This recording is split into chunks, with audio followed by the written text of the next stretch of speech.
Rabbi shrah li sadri wa yassir li amri wahlul 'uqdatam min lisani yafqahu qawli. Allahumma rabbi adkhilni mudkhala sidqin wa akhrijni mukhraja sidqin waj'al li min ladunka sultanan nasira. Rabbi a'udzu bika min hamazati syayatin wa a'udzu bika rabbi an yahdurun. Assalamualaikum warahmatullahi wabarakatuh.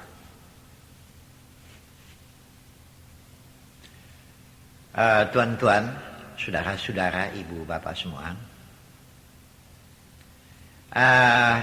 Di saat ini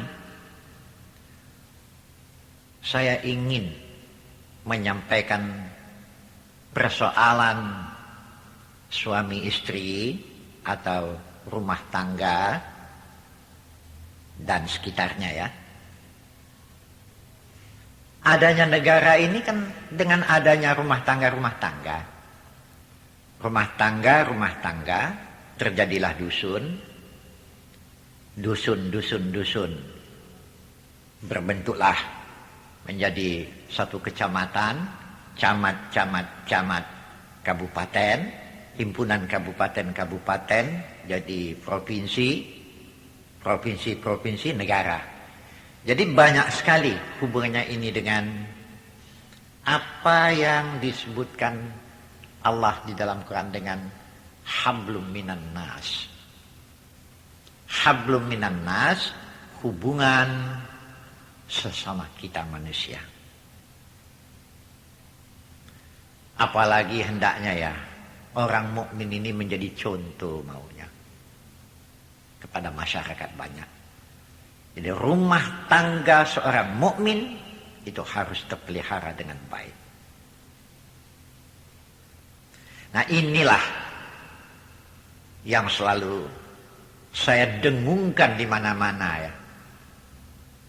Bahkan saya bertitik tolakkan bahasa kebahagiaan itu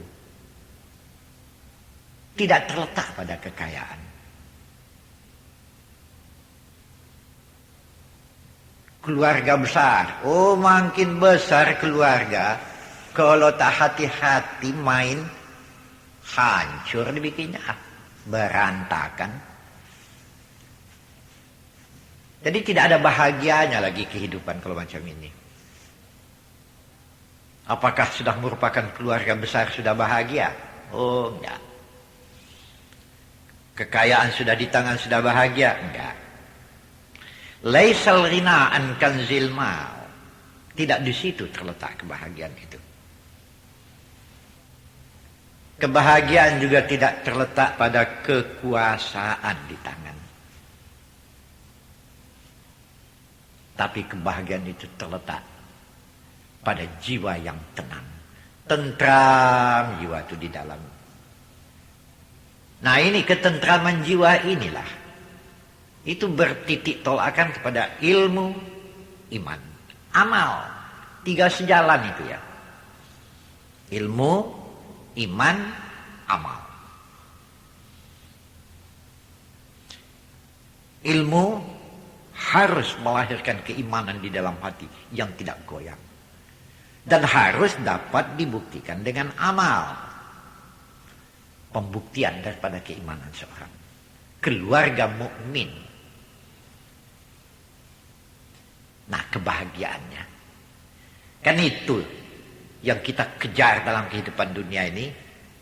Ketenangan jiwa. Dan kelanjutannya kebahagiaan akhirat. Jadi cobalah bina satu rumah tangga yang baik. Alah, selalu saya katakan di mana-mana ya. Itu bapak-bapak ya yang lajang-lajangan tuh. Ya anak-anak saya yang lajangan lah umpamanya. Kalau sudah dapat istri yang cantik, apa sudah bahagia? Belum tahu. Ini perempuan nih pun kalau sudah tahu dia dicantiknya, genit-genitnya bukan main. Ustadz pun diperlinya kadang-kadang. Macam mana? Kebalikannya juga begitu. Anak-anak saya yang gadis-gadis yang cantik-cantik tuh. Kalau sudah dapat suami yang ganteng, gagah, sudah bahagia? Belum tahu. Ini pun kadang-kadang anak-anak muda yang gagah-gagah ini. Tidak, yang muda saja. Yang tua-tua ini pun kalau sudah tahu dia digagahnya, gatal-gatalnya bukan main. Yang gaya-gaya ini pun banyak yang gatal tak tentu kadang-kadang. Banyak yang makan hati. Bukan sedikit yang menangis datang ke rumah mengadukan. Jadi hati-hatilah.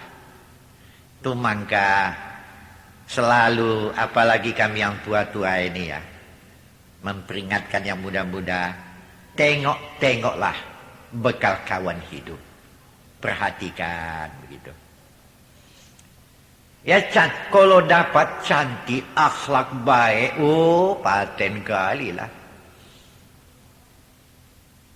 Dan bukan tidak ada ujian ya. Dapat mertua cerewet, baru tahu diuntung. Awak sayang sama anaknya, dapat mertua cerewet, ya tahankan sajalah, apa boleh buat. Kebalikannya pun begitu. Disangka kalau anak sudah dikawinkan, amanlah. Dipestakanlah.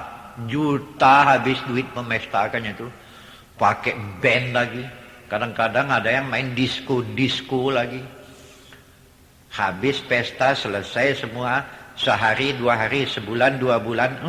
Dapat menantu montiku. Baru tahu diuntung. Sebab itulah ya, selalu diperingatkan ya.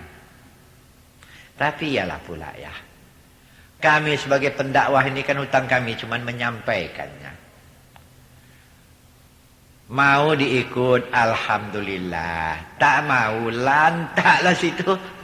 Wa ma'alaina illal balaghul mubin. Tugas kami hanya menyampaikan dan mengingatkan. Ya. Satu di antara yang ingin saya mengingatkan. Semua kita hafal dengan ayat ini barangkali.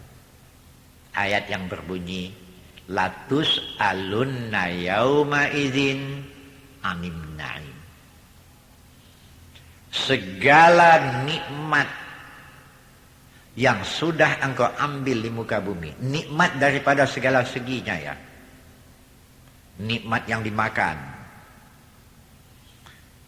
yang dipakai, nikmat pendengaran, nikmat penglihatan, termasuk nikmat seks. Semua itu ini harus dipertanggungjawabkan di hadapan Allah nanti waktu kita berada di bumi mahsyar. Itu yang dimaksud dengan latus alunna yauma idzin anim naim. Itu maka saya mulai ini persoalan dari rumah tangga. Adanya rumah tangga, baru adanya masyarakat. Ini yang dimaksud dengan hablum minan nas. Dan ini ada hubungannya dengan ayat baldatun thayyibah.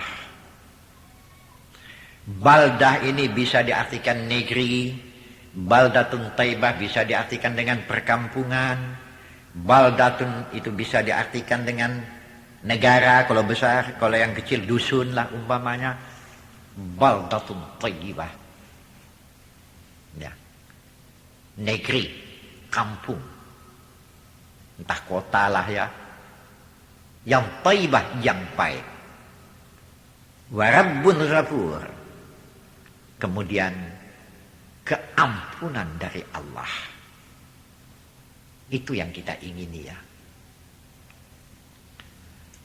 Kalaupun kita tidak dapat ya membina satu masyarakat yang baik, sekurang-kurangnya kita dapat membina keluarga yang baik. Kalau kita perkecil lagi, sekurang-kurangnya dapat membina rumah tangga yang baik. Yang sempurna di dunia tidak ada. Manalah yang sempurna di dunia ini? Tak akan kita jumpa gitu. Seorang istri ingin mendapat seorang suami yang tidak ada cacatnya, tak akan jumpa di dunia ini. Atau kebalikannya, seorang suami ingin mendapatkan seorang istri yang tidak ada cacatnya di dunia, tak akan jumpa. Jadi lebih kurang sikit, ya sudahlah. Ini kan bergantung kepada keimanan ini. Nah, adanya atau rahasianya berumah tangga ini, itu di dalam Quran disebut dengan litaskunu ilaiha.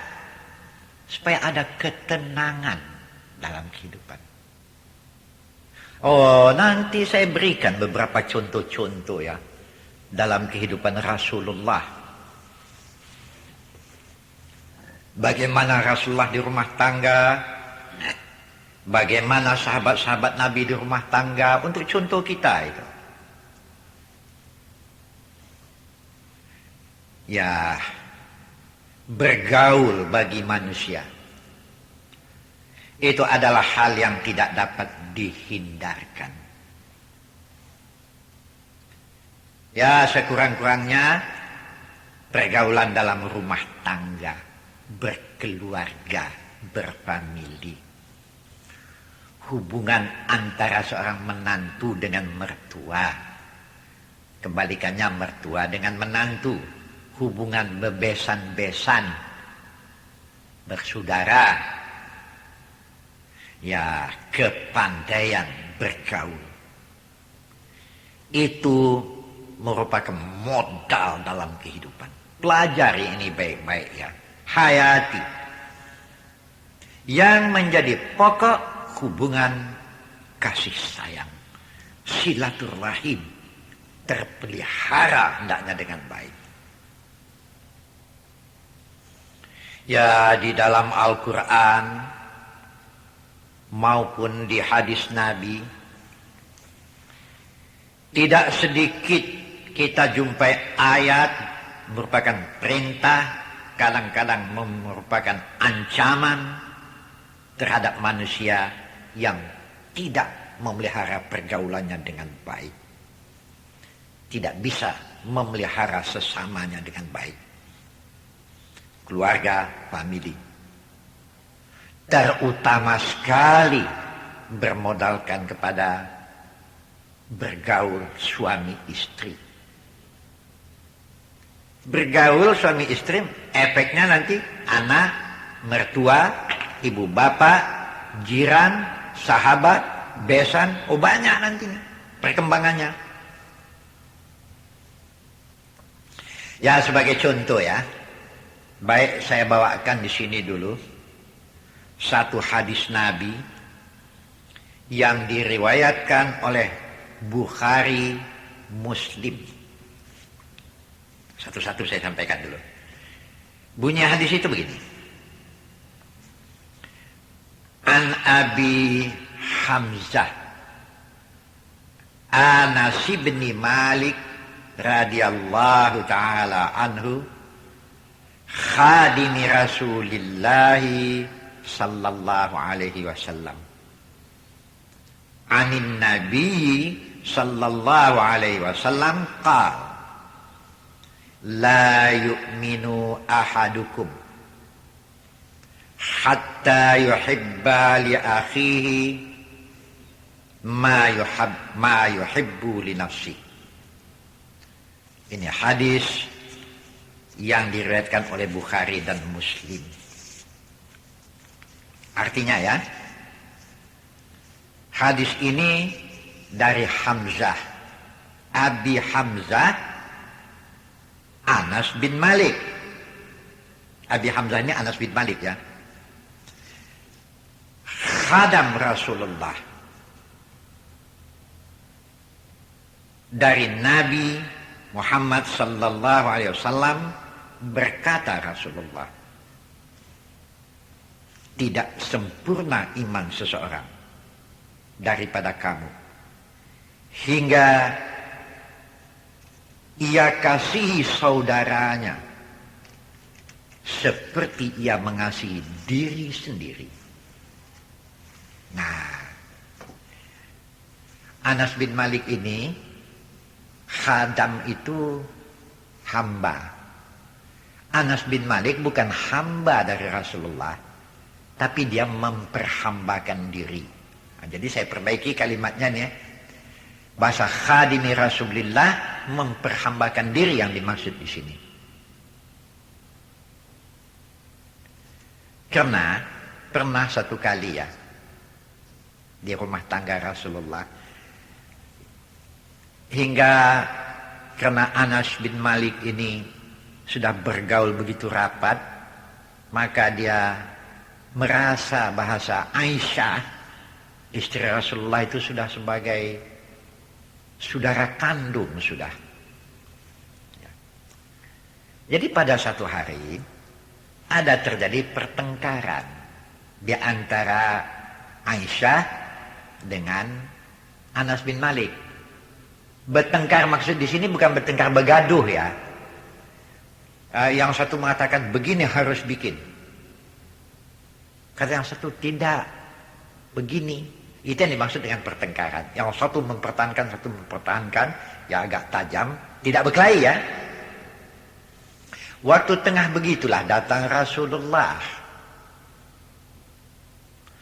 Waktu itulah ditegur oleh Rasulullah. Kedua-duanya ditegur ya. Mengapalah kalian suka bertengkar macam ini? Lemah lembutlah. Sudahlah, jangan bertengkar juga lagi. Nah ini ya. Memanglah di rumah tangga tuh yang dipertengkarkan tuh ada saja. Sebab itulah maka kalau kita di rumah tangga, kalau kita punya saudara, tindakan kita kalau terjadi yang macam itu, ini kita jumpai di dalam surat Al-Hujurat. Innamal mu'minuna ikhwatun faslihu baina akhawaikum wattaqullaha la'allakum turhamun. Ini dijumpai di surat Al-Hujurat. Sesungguhnya orang mukmin itu bersaudara. Sebab itu selalulah adakan perdamaian kasih sayang di antara sesama kamu, sebagai pembuktian kamu adalah orang yang bertakwa dan orang mukmin yang baik di sisi Tuhan. Dengan begitulah kamu akan mendapat rahmat daripada Tuhan. Nah, di tempat lain dikatakan innamal mu'minuna ikhwatun ya. Jangan hindarkan ya. Bukan berarti yang salah kita diamkan, tidak. Kalau kita melihat ada yang membuat salah, ya kita tegur. Tapi nadanya bukan nada benci, nada peringatan yang sifatnya nada kasih sayang. Sebab itulah bergaul di rumah tangga, suami istri, harus diingat. Kalau sudah punya istri, punya suami, kita sebagai suami punya ibu bapak, toh kita punya istri itu juga punya ibu bapak kan. Jadi pergaulan antara kita dengan ibu bapak dan pergaulan dengan mertua ini harus dipelihara dengan baik. Nah, ini dilanjutkan lagi nanti. Saya punya anak, itulah anak laki-laki. Tapi yang perempuan itu juga punya orang tua. Bagaimana kami sama-sama orang tua melihat si anak dengan menantu? Wah, ini hubungan antara kita dengan kita bebesan ini juga harus pelihara dengan baik. Nah inilah Saya ingat dengan hadis Nabi yang mengatakan, irhamu man fil ardi, yarhamukum man fis sama. Kalau engkau ingin mendapat kasih sayang dari Allah, maka engkau juga harus mempertautkan kasih sayang sesama kamu. Salah satu hadis yang diriwayatkan oleh Hakim, ya. Di antara hadis yang diriwayatkan oleh Hakim, di situ ada 3 disebutkan. Yang kalau 3 ini terpelihara dengan baik,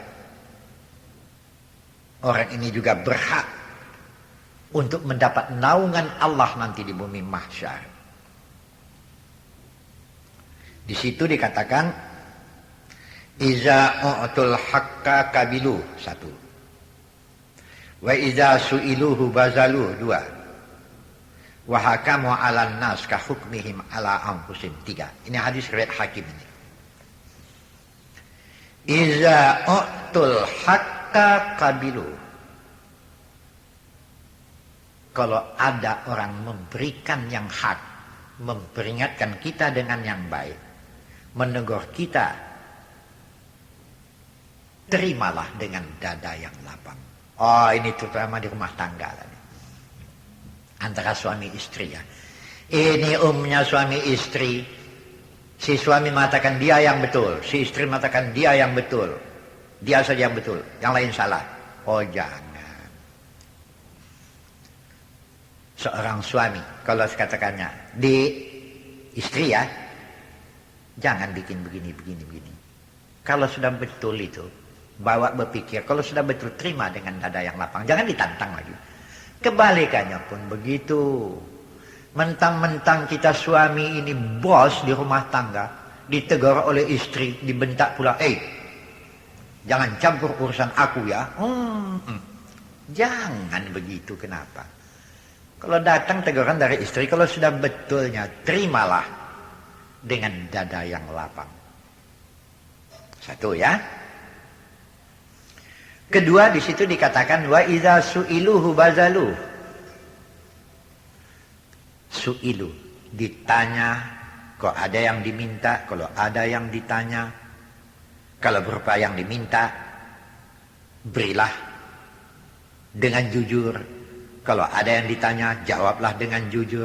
Jadi isinya kejujuran ini. Oh, ini kalau di rumah tangga, kejujuran ini modal utamalah untuk membina kerukunan di dalam rumah tangga. Jujur, ya. Si suami jujurlah terhadap istri. Si istri jujurlah terhadap suami. Ini yang parahnya, si suami bilang pergi mengaji, permisi sama istri, pergi nonton dia. Ini tidak jujur ini. Si istri lain pula cara mainnya. Harga ikan sudah naik, ya. Yang sekilo tadi 10 ribu, umpamanya lah, ya. Saya pun tak tahu berapa harga ikan. Oh, dibilangkan 15 ribu. Padahal cuma 11 ribunya, yang 4 ribu ditekannya. Ini kan tak jujur juga. Jadi kejujuran. Kemudian yang terakhir di hadis ini dikatakan, wa hakamu 'alan nas ka hukmihim 'ala anfusihim.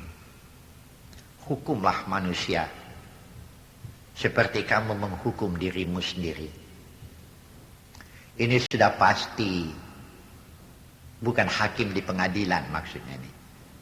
Ini antar kita, hablum minan nas. Contohnya mudah saja. Kalau saudara dihormati oleh orang, bagaimana? Senang apa tidak? Oh, senanglah. Nah, kalau senangnya dihormati orang, hormati pula lah orang lain. Kan ini. Kalau engkau susah, orang turun tangan menolong dengan tidak meminta apapun, senang apa tidak? Oh senanglah. Kalau tahunya begitu. Nampak orang susah, tolong pula lah. Kalau saya bawa ke rumah tangga bagaimana ini? Ibu-ibu sebagai istri, kalau dimanjakan oleh suami bagaimana? Oh, sedaplah kalau dimanjakan suami. Kalau tahunya enak dimanjakan suami, ya kami sebagai suami manjakan pula lah. Nah, ini kan ada timbal balik namanya ini. Nah ini satu di antaranya ya, yang harus dipelihara di rumah tangga ya.